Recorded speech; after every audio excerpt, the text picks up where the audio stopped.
আসসালামু আলাইকুম রহমতুল্লাহ বরকাত।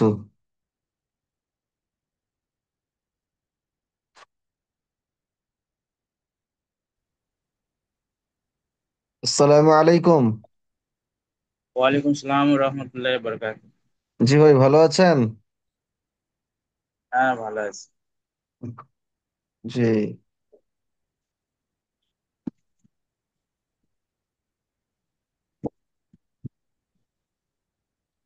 আচ্ছা, আজকের আমরা আহ প্রথমে কিতাব শুরু করব।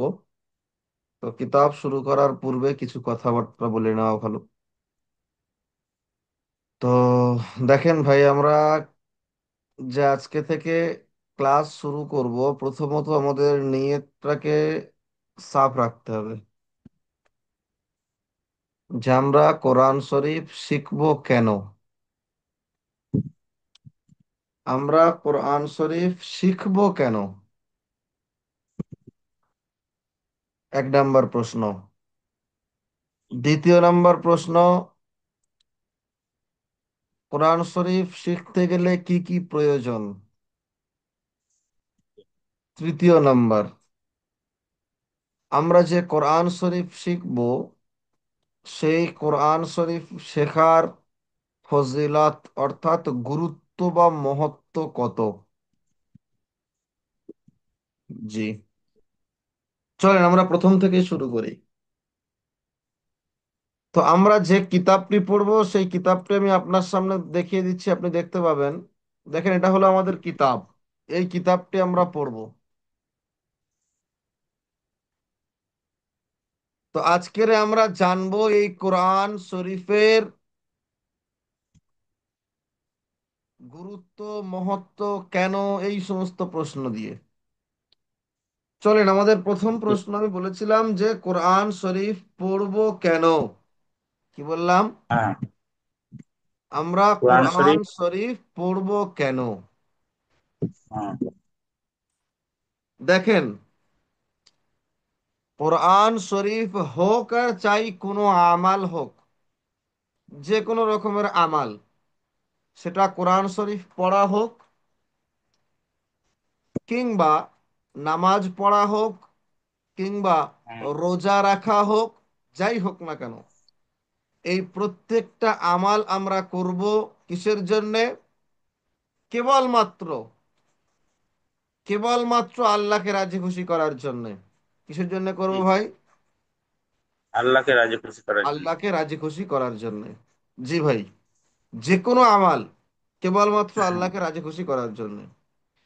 আল্লাহর রাজি খুশি ছাড়া একটা হ্যাঁ, পালক পর্যন্ত জান্নাতে যেতে পারবে পারবেন। না।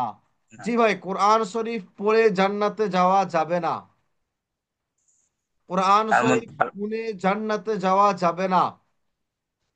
কোরআন শরীফ পড়ে কোরআন মোতাবেক চললে তবে জান্নাত। হ্যাঁ। আমি যদি কোরআন শরীফ প্রত্যেক দিন পড়ি আর যদি নামাজ না পড়ি, কি আমার জান্নাত মিলবে? মিলবে না। তো কোরআন শরীফ পড়ে জান্নাতে যাওয়া যাবে না, কোরআন মোতাবেক চলতে হবে। আর কোরআন মোতাবেক চললেই আল্লাহ সুবহানাহু ওয়া তাআলা রাজি হয়ে যাবেন। জি। হিসাব নিকাশের পরে জিজ্ঞাসা করা হবে, ভাই তুমি কিসের জন্য জান্নাতে যাচ্ছ? যখন ফেরেশতারা জিজ্ঞাসা করবে, তখন সেই ভাই যদি বলে যে আমি আমাল করেছিলাম, নামাজ পড়েছিলাম, তার জন্য জান্নাতে যাচ্ছি, তখন আল্লাহ সুবহানাহু ওয়া তাআলা তাকে জান্নাতে দেবেন না। আর একজন ব্যক্তি জাহান্নামী ছিলেন, কিন্তু যখন তাকে ফেরেশতারা জিজ্ঞাসা করবে, ভাই তুমি জাহান্নামে কেন যাচ্ছ, সে বলবে আল্লাহর রহমতে। অর্থাৎ আল্লাহর রহমত যদি হয় তাহলে তারা। আমরা জান্নাতে যেতে পারবো। আমরা হ্যাঁ, হ্যাঁ। কখনো নিজের আমালের জন্য জান্নাতে যেতে পারবো না। জান্নাতে যাওয়ার জন্য আল্লাহর রহমত দরকার, সে কবরেও হ্যাঁ। সমেত। তো আমরা এই কোরআন শরীফটা পড়বো কেবলমাত্র আল্লাহকে রাজি খুশি করবার জন্যেই। এই কারণটা হচ্ছে মেন কারণ, মেন উদ্দেশ্য। এর পরবর্তী আরো কারণ রয়েছে। দেখেন, আরো বিভিন্ন যে আমাল রয়েছে, সেই আমালগুলো করার জন্য আমাদের কোরআন শরীফ পড়া হচ্ছে জরুরি। তার মধ্যে নাম্বার ওয়ান হচ্ছে নামাজ, যেটি একটি অপরিহার্য ইবাদত, যেটা আমাদের করতেই হবে। হ্যাঁ। তো সেই ইবাদাতের মধ্যে কোরআন শরীফ তো পড়তেই হবে, পড়া হচ্ছে ফরজ। সূরা ফাতিহা তো পড়তেই হবে। তো যদি আমরা কোরআন শরীফটা সহি শুদ্ধভাবে না পড়তে পারি, তাহলে কি আমি নামাজটা ভালো করে পড়তে পারলাম? না। আচ্ছা, যদি আপনার পরীক্ষা হয়, আর পরীক্ষার আগে যদি আপনাকে বলে দেওয়া হয় যে এইগুলো পরীক্ষায় পড়বে, তাহলে আমি একশো একশো আপনাকে নাম্বার দিয়ে দেব। আপনাকে আমি বলে দিলাম পরীক্ষায় এইগুলো পড়বে, পড়েছে, তারপরেও যদি আপনি সেগুলো না পারেন, তার মানেটা কি? এটা আপনি হচ্ছে দুর্ভাগ্যবশত আপনি একটা দুর্ভোগের মধ্যে হ্যাঁ। রয়েছে।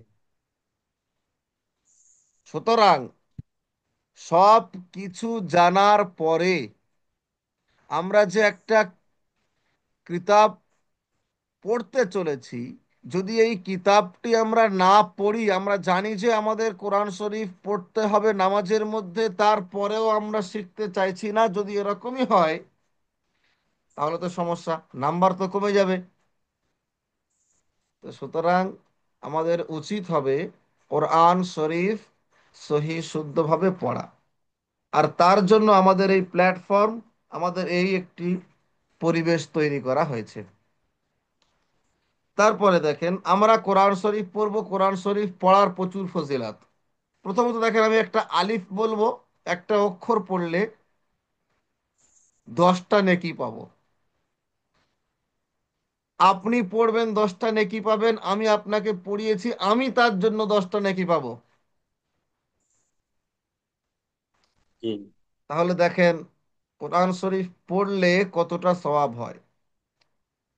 আল্লাহ রসুল বলছেন, যে ঘরে কোরআন শরীফ তেলাওয়াত করা হয় না, সেই ঘরটা হচ্ছে কবরস্থানের মতো অন্ধকার। তো আমাদেরও উচিত হবে আমাদের ঘরকে আলোকিত করা, বরকতময় করা, রহমতপূর্ণ করা। যদি আমরা কোরআন শরীফ নিয়মিত পড়ি, তেলাওয়াত করি, তাহলে আমাদের ঘর আলোতে পরিপূর্ণ হবে, বরকতময় হবে, রহমতপূর্ণ হবে। আল্লাহর ফারিস্তারা এখানে বসবাস করবেন। সেই কারণে আমাদের কোরআন শরীফ আরো বেশি বেশি করে পড়তে হবে। আর কি করতে হবে? এই কোরআন শরীফ পড়ার জন্যে, এই কোরআন মাজিদ পড়ার জন্যে, এই কোরআন করিম পড়ার জন্যে বেশি বেশি করে লোকের কাছে বলতে হবে, ভাই কোরআন শরীফ চলো শিখি। যত বেশি জি। আমরা লোকের কাছে বলবো, সেটা নিজের মধ্যে চলে আসবে। যখন আপনি দেখবেন আপনি কোনো একটা কথা কাউকে বললেন, ওই কথাটা যদি আপনি 10 জনকে বলেন, আপনার মুখস্থ হয়ে গেল। হ্যাঁ। জি। এইরকম জি। ব্যাপার, যখন আপনি কোনো ব্যাপার বা আপনি কোনো ঘটনা, আপনি কোনো কিছু কাউকে বলবেন, আপনার মধ্যে সেটা বেশি বেশি করে আরো ভরে যাবে। হ্যাঁ, নলেজ হবে। জি। তো আমাদেরও উচিত হবে লোককে দাওয়াত দেওয়া। আর আমাদের উদ্দেশ্য কি? আমরা কেন এই অনলাইনের মাধ্যমে কোরআন শরীফ শেখাচ্ছি? আদৌ কি শেখা যায় অনলাইনের মাধ্যমে? জি, অবশ্যই শেখা যায়। আমাদের থেকে অনেক ছাত্ররা শিখছেন, শিখেছেন, কোরআন শরীফ পড়ছেন, আর পরেও আল্লাহর রহমতে শিখতেও পারেন। মাত্র 40 মিনিট থেকে 1 ঘন্টা সময় যদি আপনারা প্রত্যেক দিন দেন, তো সেই প্রত্যেক দিনের পরিপ্রেক্ষিতে আপনারা পেয়ে যাবেন একটি কোরআনুল করিম, এই কোরআন শরীফের সংক্ষিপ্ত ব্যাখ্যা। একটি ক্লাসে পেয়ে যাবেন মসলা মাসায়েল, অর্থাৎ কি ইবাদত করার তরিকা, নামাজ কেমন করে পড়ব, রোজা কেমন করে রাখবো, ইত্যাদি ইত্যাদি।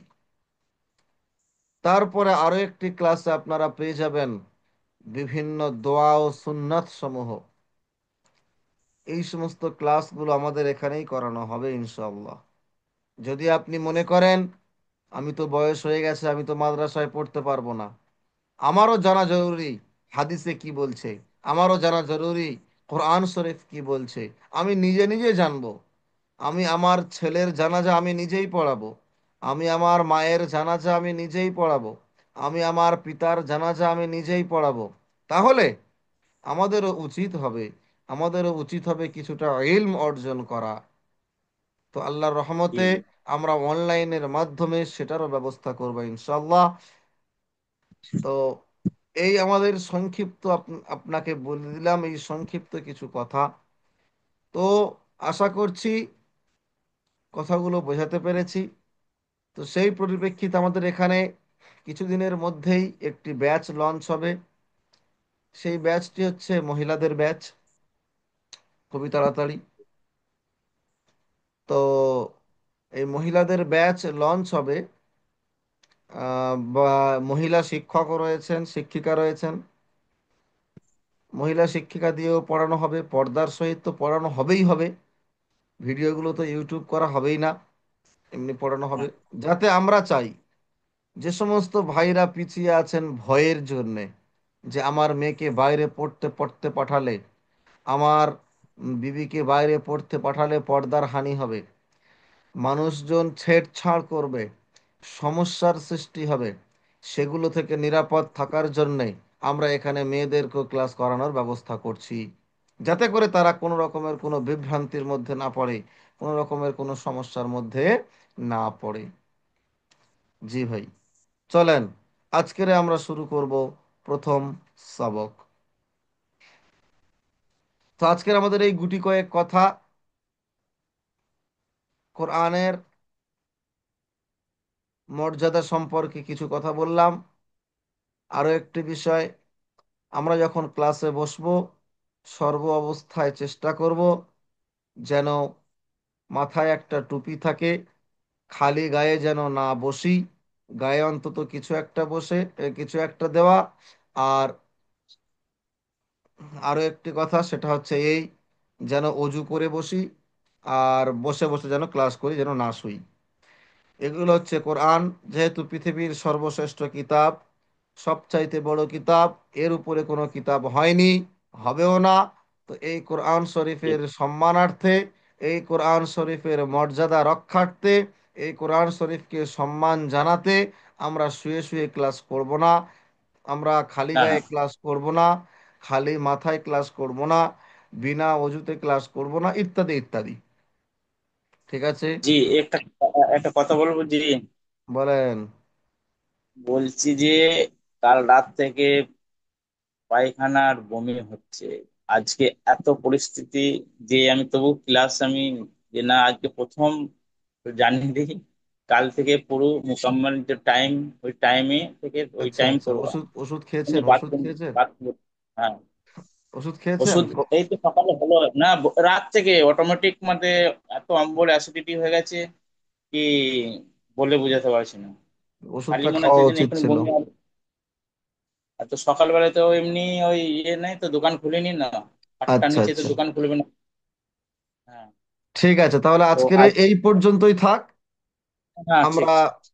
পরের কাল থেকে দিনকে, হ্যাঁ হ্যাঁ, পরের হ্যাঁ দিনকে আমরা কিতাব শুরু করবো ইনশাল্লাহ। ঠিক আছে, আমরা হ্যাঁ পরের দিনকে ইনশাআল্লাহ, কিতাব শুরু করব। শুরু করুন জি জি জি জি। ইনশাআল্লাহ। তাহলে সুস্থ থাকবেন, ডাক্তার দেখিয়ে নেন। আসসালামু হ্যাঁ হ্যাঁ। আলাইকুম ওয়া রাহমাতুল্লাহি ওয়া বারাকাতুহু। ওয়ালাইকুম আসসালাম ওয়া রাহমাতুল্লাহি ওয়া বারাকাতুহু।